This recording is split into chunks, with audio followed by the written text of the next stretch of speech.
em frente, porque é hora de Wellington Barros trazer a primeira do dia. Barros, tem um amigo meu lá que diz no inglês dele, é o inglês, assim, eu não sei onde ele fez, né? Mas ele diz, the house is despencation, né? Acho que tem casinha caindo por aí, Barros. Mas vamos embora, vamos com a primeira informação do dia, Barros. Parece que tem mesmo, viu, Pitoli? Publicação feita ontem pela Malu Gaspar, colunista do jornal O Globo, diz o seguinte: o ministro do Supremo Tribunal Federal, Alexandre de Moraes, procurou o presidente do Banco Central, o Gabriel Galípolo, pelo menos 4 vezes para fazer pressão em favor do Banco Master. Ao menos 3 dos contatos foram por telefone, mas pelo menos uma vez Moraes se encontrou presencialmente com Galípolo para conversar sobre os problemas do banco de Daniel Vorcaro. Os relatos sobre as conversas foram feitos ao jornal O Globo por 6 fontes diferentes nas últimas 3 semanas. Uma delas ouviu do próprio ministro sobre o encontro com Galípolo e as outras 5 souberam dos contatos por integrantes do Banco Central. Na versão desses integrantes, Moraes fez pelo menos 3 ligações para saber do andamento da operação de venda para o BRB em julho desse ano. Pediu que o presidente do Banco Central fosse a seu encontro. Nessa conversa, de acordo com o que o próprio ministro contou a um interlocutor, ele disse que gostava de Vorcaro e, repetindo um argumento que o banqueiro usava muito, afirmou que o Master era combatido por estar tomando espaço dos grandes bancos. Pediu ainda que o Banco Central aprovasse o negócio com o BRB, que tinha sido anunciado em março, mas estava pendente de autorização da autarquia. Naquele momento, já se sabia em Brasília que havia um racha entre diretores do Banco Central sobre decretar ou não a intervenção no Master. Galípolo então respondeu a Moraes que os técnicos do Banco Central tinham descoberto as fraudes no repasse de 12 bilhões de reais em créditos do Master para o BRB. Diante da informação, segundo os relatos, o ministro teria reconhecido que se a fraude ficasse comprovada, o negócio não teria mesmo como ser aprovado. Em 18 de novembro, enquanto a Polícia Federal prendia Vorcaro e outros 6 executivos acusados de envolvimento com as fraudes, o Banco Central decretou a liquidação extrajudicial do Master. Procurados pela reportagem do Globo, nem Moraes e nem o presidente do Banco Central quiseram comentar. Ainda segundo o jornal, o escritório da mulher do ministro, Viviane Barsi de Moraes, tem um contrato de prestação de serviços com o Master que previa o pagamento de 3 milhões e 600 mil reais mensais durante 3 anos a partir de janeiro de 2024, o que renderia cerca de 130 milhões de reais à família Moraes. O documento estipulava que a missão de Barsi de Moraes Associados era representar os interesses do Master e de Daniel Vorcaro junto ao Banco Central, à Receita Federal, ao Conselho Administrativo de Defesa Econômica e ao Congresso Nacional. Bom, obrigado, Barros. Vários pontos de uma mesma informação, que acho que é importante abordarmos por aqui. Primeira análise que é necessária fazer é que a vida do ministro Alexandre de Moraes vai ficando cada vez mais difícil. Embora ainda com uma caneta poderosíssima na mão, ele vai entendendo o seguinte: nem interlocutor, amigo, pessoas próximas, em ninguém ele pode confiar mais. Para mim já fica claro. Por quê? Se 6 fontes passaram informações ao longo das últimas 3 semanas para o Globo, tratando sobre essa busca desenfreada de informação ou de atuação do Banco Central junto ao Banco Master, pedidos feitos pelo ministro Alexandre de Moraes, esse homem que já vive uma vida de isolamento, não tem mais, no Brasil pelo menos, a vida social que você pode ter. Eu vou lhe fazer uma pergunta rápida aqui, amigo. Se você agora decidir a farmácia com a sua Ipanema nos pés, a Havaiana tô fora, né? A sua Ipanema nos pés, se você decidir ir agora à farmácia, você pode ir de cabeça erguida? Sem boné, sem óculos de sol, sem uma peruca, sem 8 seguranças, você pode ir? Tem gente que não pode. Nesse momento, tem gente que não pode. Não pode sair de casa sem uma escolta de 8 seguranças, não pode sair de casa, a não ser usando um boné, um óculos de sol, não sei se usa peruca, eu não sei se chegaria a esse ponto, né? Mas boné, óculos de sol, tentando disfarçar. Se você pode ir agora ir à farmácia, pode ir ao açougue, pode ir ao supermercado, pode ir à feira livre do seu bairro, tem gente que não pode. Só que essa gente que não pode achava, ou pelo menos vinha achando que tinha gente por perto em quem ele podia confiar. Só que estes que estavam ou estão ainda por perto desse cidadão já não podem mais contar com a confiança dele, porque nesse momento, ou desde ontem, quando saiu a informação, Alexandre de Moraes deve estar pensando assim: quem foi o filho da mãe que contou para Malu Gaspar no Globo que eu liguei 3 vezes para o Galípolo, que eu procurei pessoalmente o Galípolo uma vez para tratar do assunto Banco Master? Quem foi? Oh, meu Deus! Deve estar procurando no WhatsApp agora com quem ele conversou sobre o assunto. Deve estar agora procurando na agenda oficial ou não, né, quem ele recebeu no gabinete, quem ele procurou, quem tentou intermediar a conversa, se é que ele precisa. Então, nesse momento, acho que é muito bom a gente pensar o seguinte: tem alguém que já tem uma vida social bastante restrita por todas as decisões que tomou na vida, porque não tem fã. Eu não consigo imaginar que uma pessoa dessa, embora tenha ainda uma parcela da esquerda escrotizada, idiotizada, que ainda aplaude. Mas eu não posso imaginar que tenha fã, alguém que aplauda, bata palma. Não consigo imaginar que isso aconteça. Só que mais isolado fica quando o Globo, que até ontem aplaudia, começa a fazer esse tipo de publicação através de denúncias ou informações que chegaram por interlocutores que estiveram presencialmente com o ministro. Então, eu quero só terminar esse primeiro ponto dizendo o seguinte: a situação já não era boa do ponto de vista de vida social, a situação piorou. Para mim, nenhuma dúvida. A situação piorou. Um outro ponto, bastidor aqui importante para você. Tem gente graúda, mas bem graúda. A informação é quente, a fonte é séria. E eu vou guardar, é claro, porque a gente está tratando de O Globo. Tem gente graúda dentro do conselho editorial do Globo, já batendo o pezinho no chão e dizendo: ou a gente revê, ou a gente muda, ou estou fora.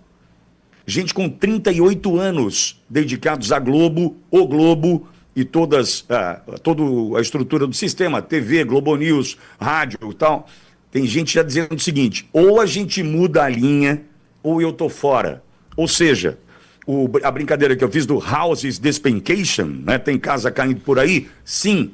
Inclusive a ponto de gente graudíssima dentro da Globo já dizendo: ou a gente muda, ou a gente muda, ou eu tô fora. Então esse é um outro ponto também, porque eu estou dizendo isso. Sinto que os ataques, os questionamentos, as publicações virão com mais força a partir de agora do Globo.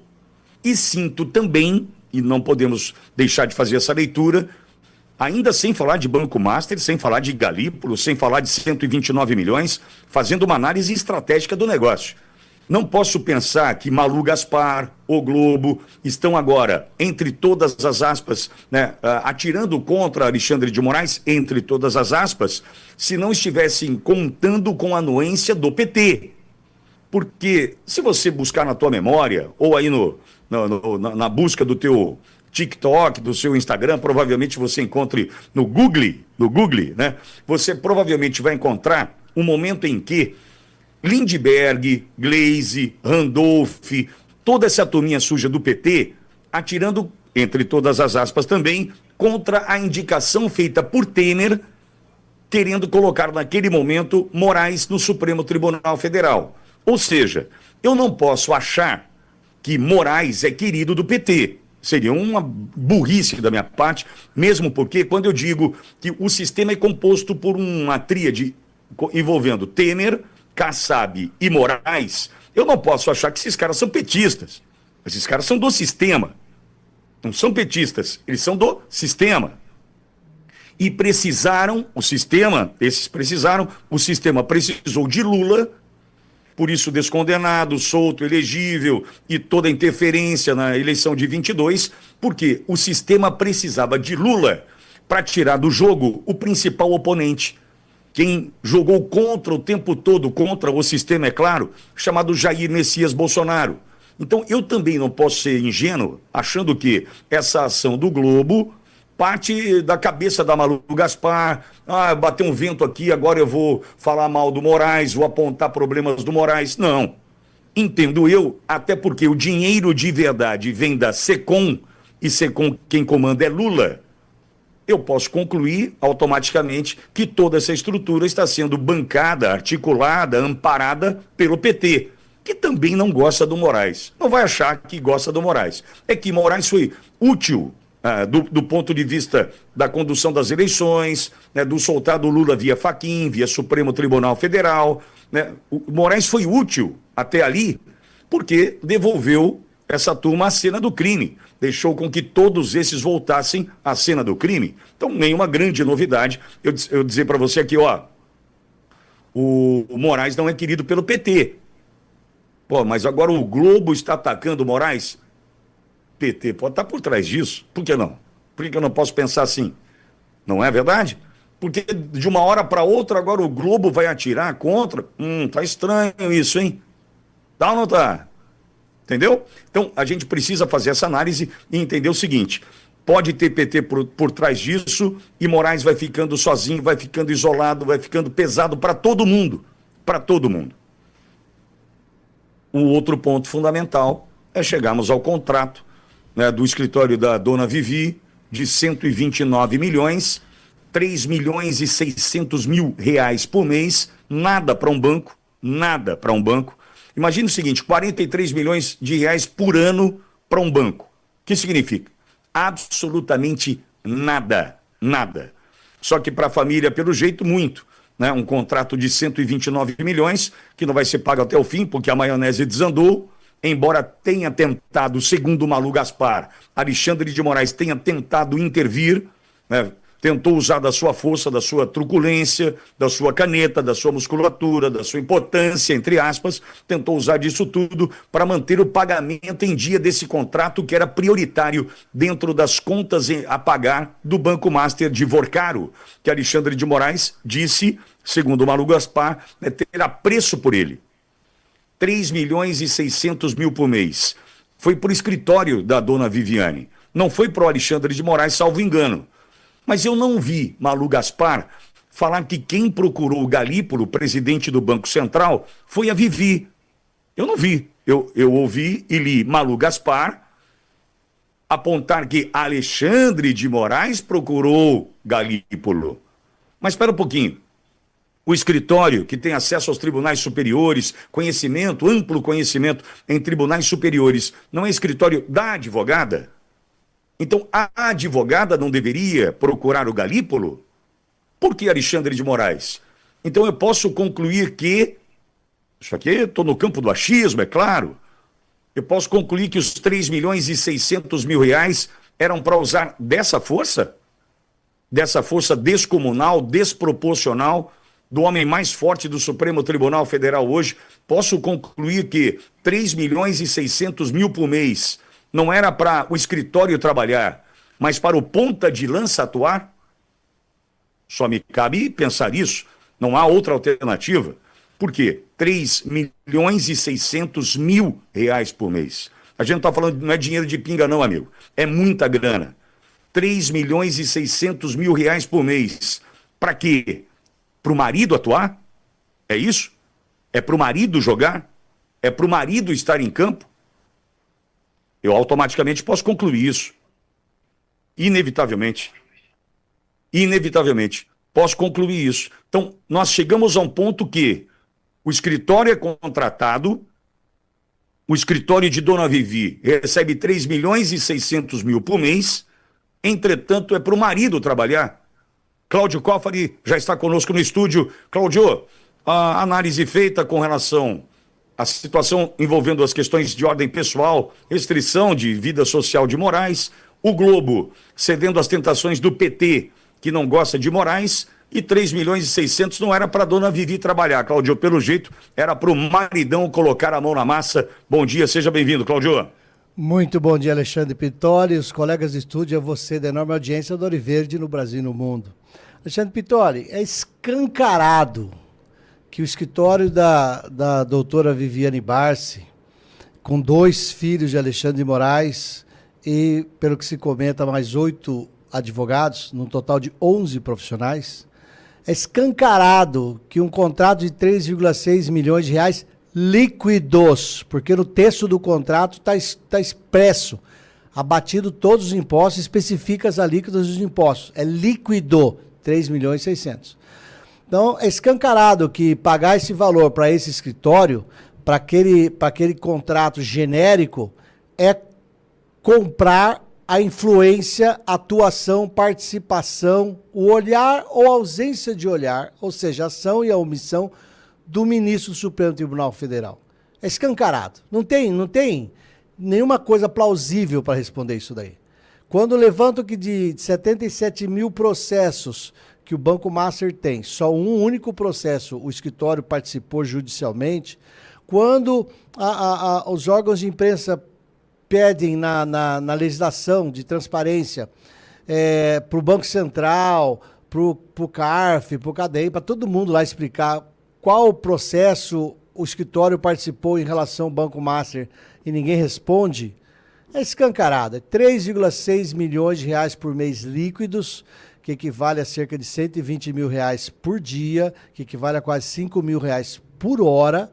3,6 milhões de reais líquidos é para comprar a influência do ministro do STF. Ninguém normal pode deixar de acreditar nisso. Quase todo mundo normal tem medo de falar isso.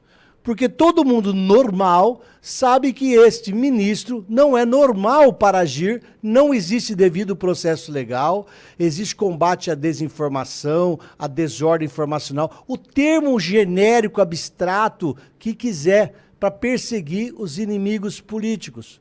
Mas quem está conduzindo isso é a Malu Gaspar, que sempre, para nós todos, é uma das porta-vozes do STF dentro do Grupo Globo.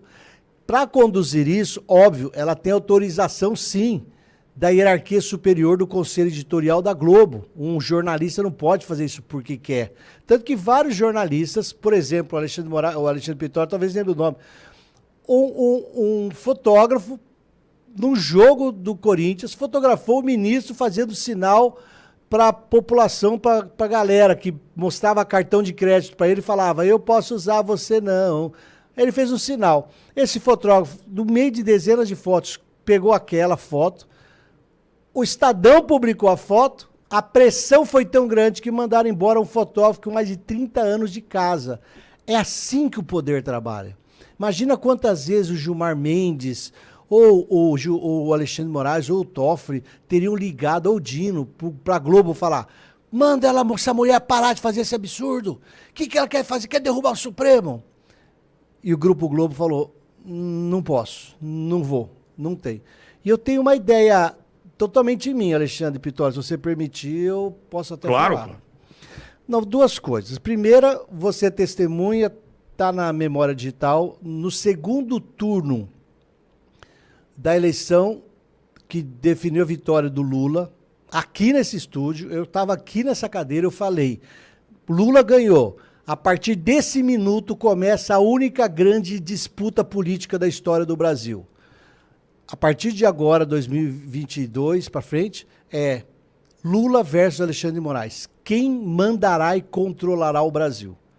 Você está pautando agora, Alexandre. A Globo pode estar optando pelo caixa do PT, do governo federal, em vez do poder do Alexandre de Moraes. A disputa está posta. Mas eu tenho uma coisinha que eu acordei pensando esses dias, falei assim, gente, será que tem a ver? Sabe aquele acordo obscuro que a JBS passou lá na Venezuela, que o André Esteves do Banco Pactual foi negociar, esse pessoal tudo foi conversar com o governo Trump? Sabe esse acordo obscuro que ninguém sabe o que é, Alexandre? Esse Sim. acordo aí gerou uma desmagnetização do Moraes e todo mundo ficou chocado.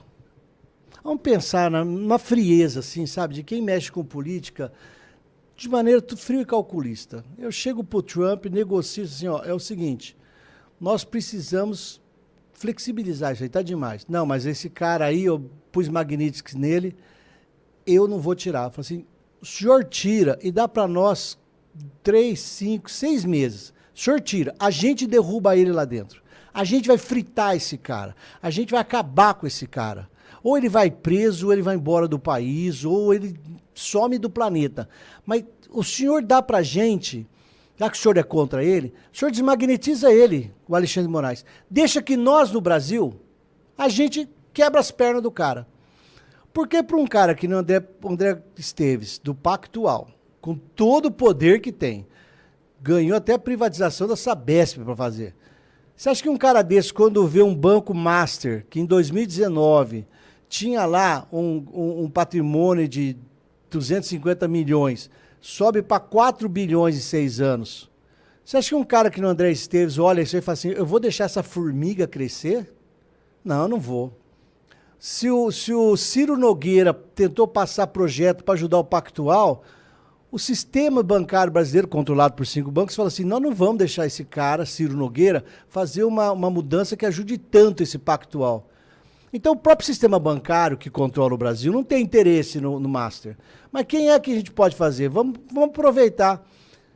Eu falei já essa semana passada, quando eu penso que pagar 3,6 milhões de reais, um banco pagar 3,6 milhões de reais por mês, para ter a influência de um ministro do STF, eu fiquei chocado, Alexandre Pitoli, porque eu não sabia que era tão barato. É barato demais. 3,6 milhões para um banco, que você lembrou, 40 e poucos milhões por ano, não é nada para um banco. Você acha que eles gastam em café e papel higiênico? Nem até é muito barato para um banco. Mas tem um ministro pegando o telefone, ligando para o presidente do Banco Central, para tentar convencê-lo de uma questão que é só da competência do Banco Central, como falou o Maierovitch na UOL, olha, o UOL, hein? É crime, é prática de crime o que o ministro Alexandre de Moraes está fazendo conforme exposto pela Malu Gaspar. Por acaso o ministro Alexandre de Moraes já usou o inquérito das fake news para mandar prender a Malu Gaspar, pegar todos os celulares dela, tirar das redes sociais? Você já ouviu falar algo sobre isso, Alexandre Pitoli? Não ouvi nada, Cláudio. Ministro não fez... E você acha que vai ter, Cláudio? Então, por quê? Em guerra de cachorro grande, todo mundo ali tem muita bala para tirar para outro lado. Mas muita bala. Só que o ministro, por mais pessoas que ele tem em volta dele, ele não tem o poder dos meios de comunicação. E se os meios de comunicação continuam juntos com a Faria Lima e os bancos, e os dois juntos continuam, pelo menos, tentando forçar uma terceira via para enfrentar o PT, o ministro foi uma coisa que você falou lá atrás. Eu não sei nem se faz um ano que você falou, mas você falava, Alexandre Pitoli. Esse Alexandre de Moraes está ficando muito caro para o sistema. O sistema vai cuspir esse cara. É isso que está acontecendo. Não sei qual é o acordo que eles vão fazer, porque está cheio de telefonema acontecendo, está cheio de acordo.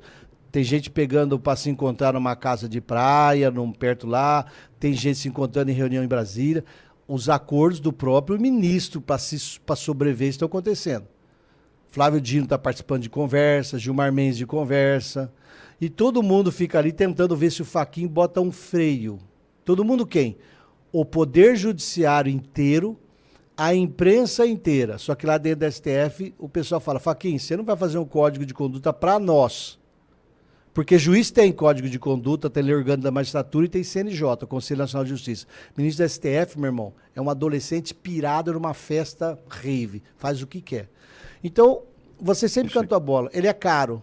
O sistema pode estar engolindo, cuspindo o Alexandre de Moraes.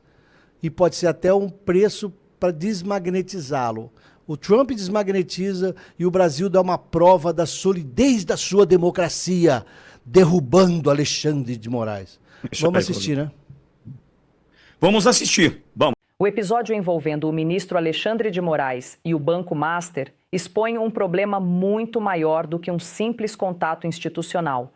Ele revela como, no Brasil atual, as fronteiras entre os poderes estão cada vez mais borradas.